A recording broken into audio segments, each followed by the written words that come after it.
चेहरे पे दाढ़ी, सर पे टोपी, जिस्म पे शेरवानी, तो सबके लिए परेशानी है, याद रखो। अब बोलो आप। मैं करीमनगर की आवाम को बोल रहा हूं कि यह ऐसा यूनियन मिनिस्टर है जो ट्रम्प से डरता मगर ओवैसी को रोज गाली देता। मैं तो भारत का नागरिक हूं।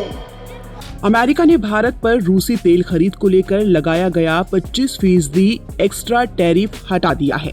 हालांकि अमेरिकी राष्ट्रपति डोनाल्ड ट्रंप ने कहा कि अगर भारत किसी भी जरिए से रूसी तेल खरीदता है तो फिर से टैरिफ लगा दिया जाएगा। अमेरिकी राष्ट्रपति डोनाल्ड ट्रंप की इस धमकी पर असदुद्दीन ओवैसी ने कड़ी प्रतिक्रिया दी। केंद्र सरकार और बीजेपी पर जमकर निशाना साधते हुए उन्होंने सवाल उठाया कि क्या भारत का पेट्रोलियम मंत्री ट्रंप है या हरदीप सिंह पुरी। चेहरे पे दाढ़ी, सर पे टोपी, जिस्म पे शेरवानी, तो सबके लिए परेशानी है, याद रखो। अब बोलो आप। मैं करीमनगर की आवाम को बोल रहा हूं कि यह ऐसा यूनियन मिनिस्टर है जो ट्रम्प से डरता मगर ओवैसी को रोज गाली देता। मैं तो भारत का नागरिक हूं। इन्हों खाली ट्रम्प को नहीं बोल सकते, सबको बोल सकते। अब ये इस पे बता दो आप। अब दूसरा इनके ऊपर एक और सवाल, इन्हों नहीं समझते, मेरे को मालूम इनके ऊपर से जा रहा।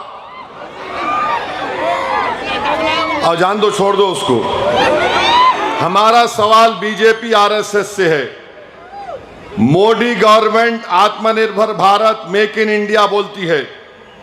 क्यों बोलती? टैरिफ प्रोटेक्शन होना। आपने प्रोडक्शन लिंक इंसेंटिव स्कीम शुरू किए। आपने लाखों करोड़ रुपए पब्लिक के इस्तेमाल किए डोमेस्टिक मैन्युफैक्चरिंग फैसिलिटी के लिए, कैपेसिटी के लिए। अब गवर्नमेंट अमेरिका से एग्री कर रही है कि हम टैरिफ कम कर देंगे, तो यूएस के, अमेरिका के इंडस्ट्रियल गुड्स यहां आएंगे, तो जो पीएलआई में जो आपके बैक सेक्टर्स है उनका क्या होगा? फिर ये सब्सिडाइज्ड यूएस से आएंगे। तो एक बुनियादी सवाल ये पैदा होता है कि हम इसको नहीं बचा पाएंगे। ना इसमें कोई सनसेट क्लॉज है, ना सीक्वेंसिंग है जो आपने ट्रेड एग्रीमेंट किया।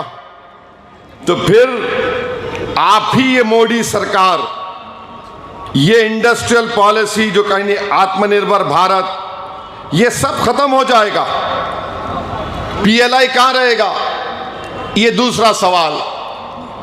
अब तीसरा सवाल ये है कि मोदी बोल दिए हैं ट्रंप को कि हम $550 बिलियन का ट्रेड करेंगे। इंटेंड यानी हमारा इरादा है। फिर अगर आप ये इरादा कर रहे हैं तो फिर ये तो बताओ कि अगर किसानों का प्रोटेक्शन क्या होगा? यहां की एग्रीकल्चर मार्केट का क्या होगा? चौथा सवाल ये है, यहां से सामान जाएगा तो 18%, वहां से आएगा तो व्हाइट हाउस की जो मीडिया की एडवाइजर है या जो भी बोलिए स्पोक्स पर्सन है, वो कह रही है कि India will reduce it to 0%। यानी मैं भी जाऊंगा तो 18%, वहां से आएगा तो 0। ये इस पे आप बता दो। पांचवा सवाल मेरा ये है कि एक रिटायर्ड आर्मी चीफ ने अपनी किताब लिखी। किताब में उन्होंने ये लिखा कि चीन की फौज लद्दाख में आ गई। मैं वजीर आजम मोदी को बोला, होम मिनिस्टर को बोला, एनएसए को बोला, वजीर दिफा राजनाथ सिंह को बोला कि बोलो क्या करना है। माने उस हमारी जो पेट्रोलिंग पॉइंट है वहां पर आ गई चीन की फौज। आधा घंटा, 1 घंटा, 1.5 घंटा, 2 घंटे के ऊपर हो गया। ये मैं नहीं, आर्मी चीफ लिख रहे हैं। कैरावान मैगजीन ने उसको छापा, उस किताब के इख्तिसाबात को। तो काफी देर के बाद डिफेंस मिनिस्टर ने फोन करके उनको बताया, आर्मी चीफ को, कि जो उचित आप समझते हैं वो करिए। अगर मेरे घर के अंदर फर्ज करिए कोई बीजेपी वालों का घर है, लैंड ग्रैबर उसमें घुस गए, तो उन्होंने हैदराबाद में पार्टी प्रेसिडेंट को पूछते क्या करूं क्या करूं क्या करूं, पूछते क्या बोलो आप। और अगर वहां का पार्टी प्रेसिडेंट बोला जो उचित है वो करो, बोल तो उन्हें बोलता अरे मैं क्या करूं रे भाई। आर्मी को आप डायरेक्शन नहीं दिए, आर्मी का चीफ पूछ रहा है, जनरल साहब पूछ रहे हैं, जो उचित है वो करो। ये राष्ट्रवाद है आपका, ये देशभक्ति है आपकी। और फिर एक और सवाल मेरा, गलवान में हमारे 20 सिपाही मारे गए, संतोष बाबू लेफ्टिनेंट कर्नल है सूर्यापेट के, बाद में बहादुरी का सिविलियन अवार्ड दिया गया उनको। 20 भारत के सिपाही मारे गए, बुरी तरह चीनी फौज ने हमारे सिपाहियों पे हमला किया था। उससे पहले क्या हुआ था उसका सवाल दो। 1 महीने तक चीन 2 टेंट डालकर हमारे इलाके में क्यों बैठा हुआ था? तुम सो रहे थे। 2 महीने तक हमारे पेट्रोलिंग इलाके में चीन टेंट डाल के बैठा हुआ था। बोलो बीजेपी वालों, मेरे सवाल का जवाब दो। चीन फौज घुस के बैठी हुई थी, संतोष बाबू को यह काम दिया गया था कि निकालो टेंट को, हटाओ वहां से। तुम क्या कर रहे थे?